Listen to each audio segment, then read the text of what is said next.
eng ko'p yoqqan protseduralardan bittasi immunoplazma lifting terapiyasi bo'ladi.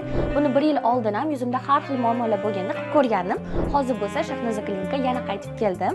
Yana qilib ko'rmoqchiman, sababi bu juda ham yoqadi menga. Qizlarjonlar, mana ko'rishinglar mumkin. Hozirgina protseduramizni tugatdik. Hech qanaqa og'ruvlar, ishlar yoki ko'karishlar bo'layotgani yo'q.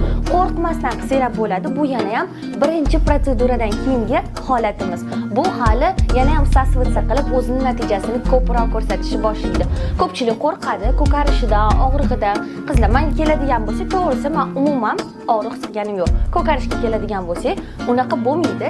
Bemalol SPF shunda surtib olib, o'qishgami, ishgami, ko'chagami, xohlasanglar chiqib ketsanglar bo'ladi. Agar sizlar ham shunaqa tabiiy ravishda o'zingizning yuzingizni tarang, sog'lom, eng muhimi tiniq qilmoqchi bo'lsanglar, vitaminlarga boy qilmoqchi bo'lsanglar, shu nomerlarga telefon qilsanglar bo'ladi yoki direkt orqali yozilib, o'zingizning joyinglarni band qilib kelsanglar bo'ladi.